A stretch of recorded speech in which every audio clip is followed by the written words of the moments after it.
Good morning. Well, it's morning in Hawaii, and in the mainland, it's probably almost dinner time in the East Coast. And I hope your Monday went well. It's time for adulting on Mondays. So I'm wanting to give you something that's a little fun and interesting to kind of reward you for trudging through the work day or the school day.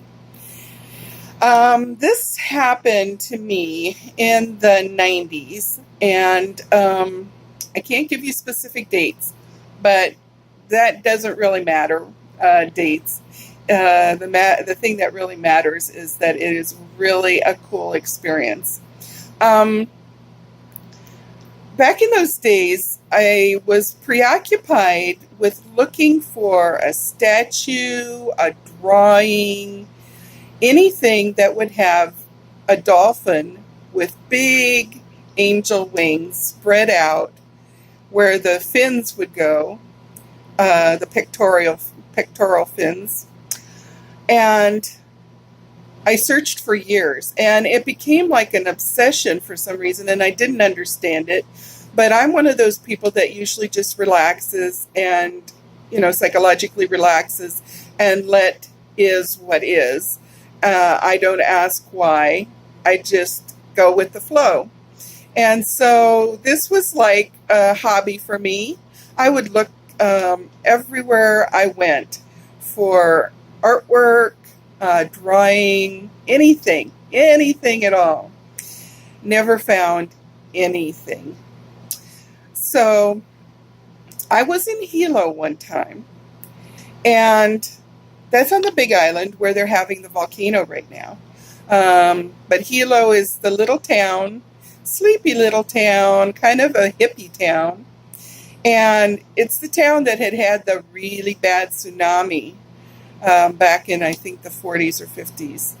And anyhow, I was there visiting a friend, and while we were driving to go look at a rock shop, I had seen this tall, slender gentleman with a beard, and it sounded silly, but in my head, he struck me as being like a type that would look like Jesus in our mind's eye.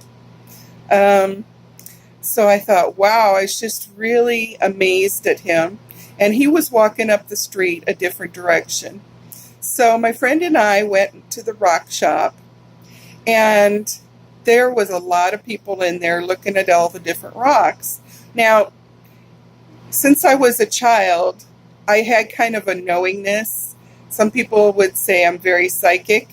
And on occasions, I could hear information. It wouldn't be anything bad like the people that say that they hear the dog say do something bad. No. But it would just be little tidbits of information, and always has been proven out to be true. So I have kind of had confidence in my intuition. And I overheard one lady saying, "Oh, I'm just so drawn to this one crystal. I have no idea why." And I looked at her and I said, "Well, because this and this and this is going on in your life, and this rock wants to come into your life." And this sounds so silly.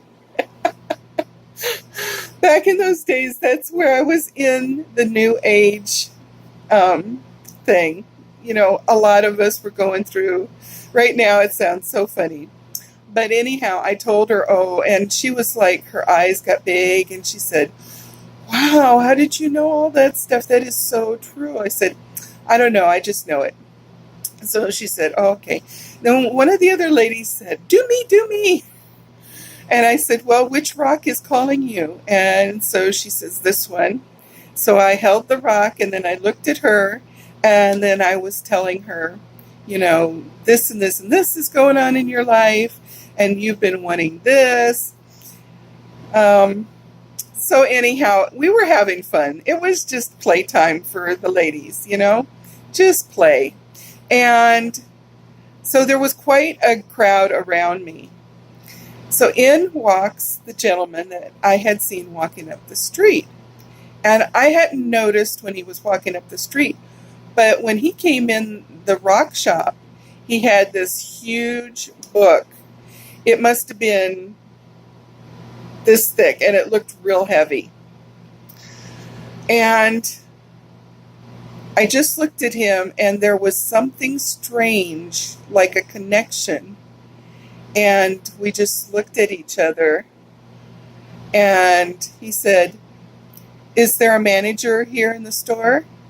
And I said, "Oh, I think she's over there ringing up somebody."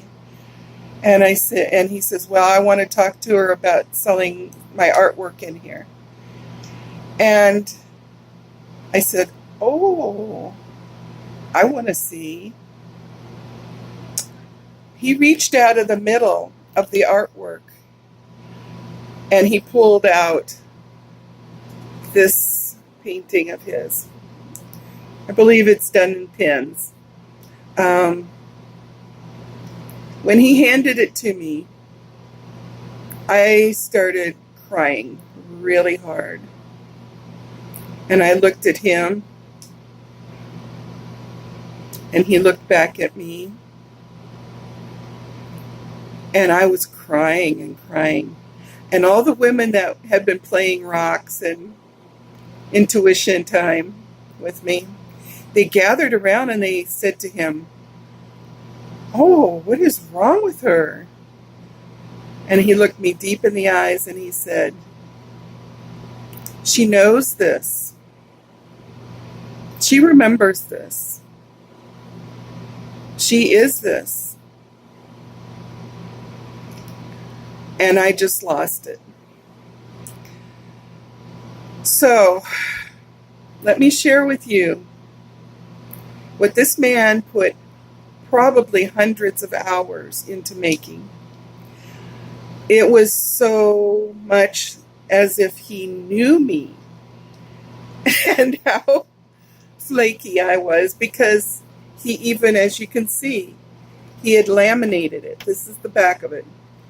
It's laminated. So even though it's got a few little wrinkles in it, it is still the way it was 20-something years ago, 23, 24 years ago.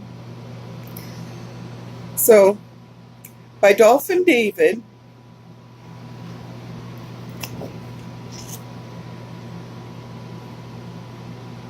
here is my item that I was searching for so long. Now, the strange thing is, dolphins don't have green eyes. I do. This dolphin has green eyes.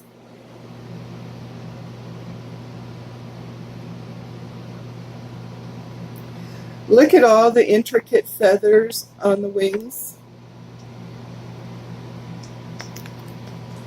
Let me pull back so you can see that the tail of the dolphin swirls down and around, and it joins. And this is the picture, that's the self-portrait of that man. That is the artist. Now you may be able to see these are created with little tiny circles that are connected. And here's some brush strokes right through here. Or pen strokes. And he looked at me and he said, "Do you see this?" And he pointed to the IUUI.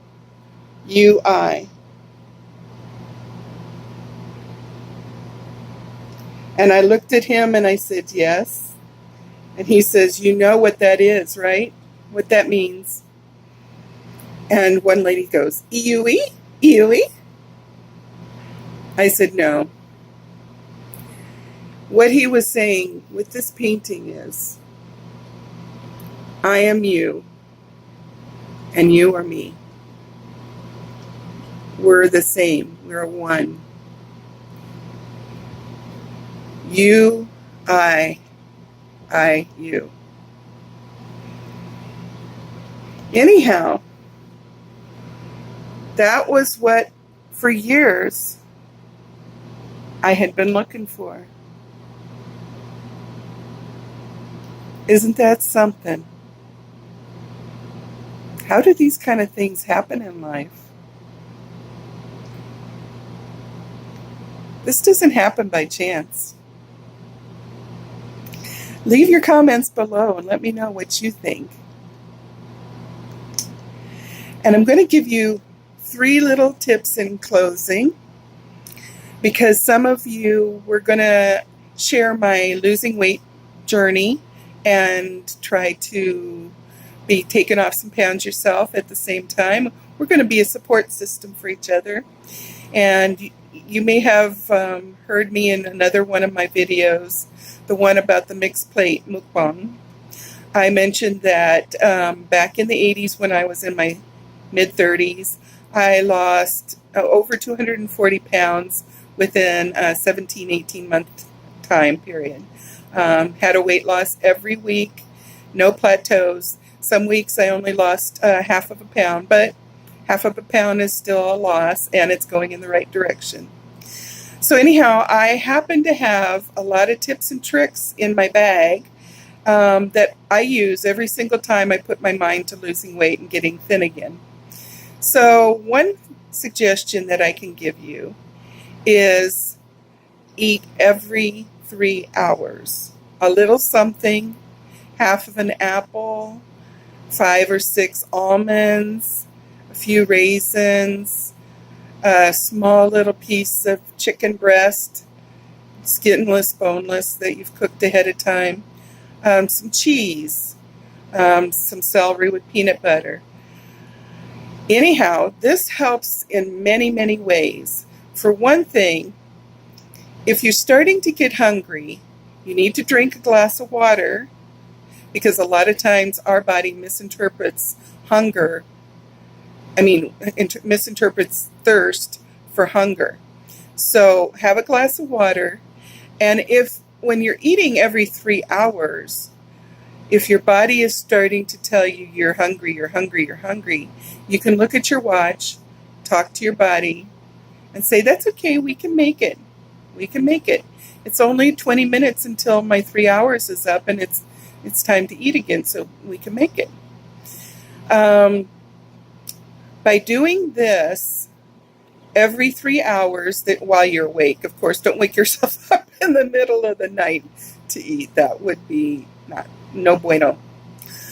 But what happens is, with eating every 3 hours, a little bit of a balanced protein and carb, you're going to keep your blood sugar much more level than when you eat a huge meal and then nothing for 6 hours. Because what happens when you do that, your blood sugar drops. And when your blood sugar drops, that's when the big appetite comes. And that's when you're going to overeat again. Okay, so every 3 hours, if you can be committed to that for 2 weeks, your blood sugar is going to be so level that you're magically one day going to notice that your appetite is almost nowhere to be found. When I work this idea, a lot of times I have to eat just because I know my body needs fuel. And I eat in moderation because I'm not hungry. But that helps a lot. Okay, tip number 2, drink lots and lots of water. I had kept a food, water, and exercise journal every single day of that 18 months. And I had gone into the doctor, and they were so amazed that I didn't have any gallbladder problems. Come to find out, they said that even people that have only lost as much as, say, 50 pounds, but they did it quickly, have had problems with developing gallstones. They were trying to figure out why I was so super healthy. So they looked in my journal and they said, "Oh my goodness, do you really drink 100 ounces of water every day?" And I said, "Yeah, sometimes more." They said, "Wow. Well," they said, "Oh, there's a recidivism rate with people that lose weight. So if you ever have to re-lose the weight again, you got to do this water thing every day," because they said that as best as what we can figure out, what happened was you were going to the bathroom because of all this water so frequently that all the toxins and all the fats that were being released by your body fat as you were losing, it was swishing through your gallbladder so fast that there was no time for it to cause any problems. Now, this is only their hypotheses. It's just a theory.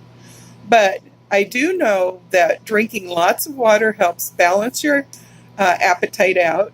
It helps your skin stay plump from the inside out, so you have less wrinkles. Anybody that's prone to blemishes, it will help clear that up. And it just really is so important to us. And the last tip that I'm going to give you this Monday, I think, is going to be to just start leaving a few bites on your plate every meal. It doesn't seem like a lot, but that's okay. I start out with just leaving maybe 2 or 3 small bites on the plate if we go out to a restaurant. If I'm at home, I just put 2 or 3 bites less onto my plate when I'm serving myself. And when you, and just tell yourself, this is just small. This is just small. It's not going to bother me. I've already eaten plenty. When you get used to that, the next week you can leave another bite, maybe 3 or 4 bites. And eventually, within a month or 2, you'll find that you're eating about half of what you used to eat. When I go to restaurants, and I've been working this for a while, I'm able to just ask for a to-go container, and I ask for it at the beginning of the meal. And when my plate comes, I put half of it in the to-go container and I take it home. So the next day I have food that's all the correct portion size and everything. Because my theory is, and it's worked for me every time, because my nature is that if I tell myself I can't have anything, a specific thing, then eventually I'm going to have it, and I'm going to have a lot of it. So it's better to learn portion control. And once you start to get your willpower built up, because it's just a muscle, your willpower is just like a muscle. And so we start out slowly and we think we don't have any willpower, but just tell yourself no every now and then. And slowly, slowly tell yourself no just a little more frequently. And before you know it, your muscle of willpower, I like to call it won't power. I won't eat that. I won't eat this. It's going to be so strong. I'll tell you, I've amazed many people because I'll be out somewhere with them and there's a delicious dessert there and they know dessert is my weakness. And I'll take 2 bites and then I'll push it away and say thank you. I didn't mean to eat the dessert so much that I filled up on it. I ate my dinner for that. But I wanted the experience. I wanted the flavor. I wanted to feel the texture on my tongue, the whole experience. And I had that. So it's not going to be any different on the 4th and the 5th and the 6th bite. It's just going to be identical. So if I've really been in the moment and enjoyed it the first 2 bites, all I have to do is be quiet and still within myself and just be one with that experience. You don't have to keep doing it over and over again. Anyhow, I want you to pick one of my suggestions Comment below which suggestion you're going to work this week, and then come back next Monday and leave a little comment on how it worked out for you. Okay? And I'm going to do it too. I'll leave a comment down below, and I'll tell you which one of mine I'm going to commit to for this week, and I'm going to work hard at doing it. Baby steps, folks, baby steps. That's the way to victory. I love you all. Please give me a like if you had a fun time hearing my story about Dolphin David, who drew this picture for me, and my tips for us losing some weight together. So also share if you'd like to have your friends join us for losing some weight. And it'll be fun over the next year to see all of us come down in weight and just support each other. So I love you very much. Aloha from Hawaii. And you come back tomorrow and see what I'm up to. Bye.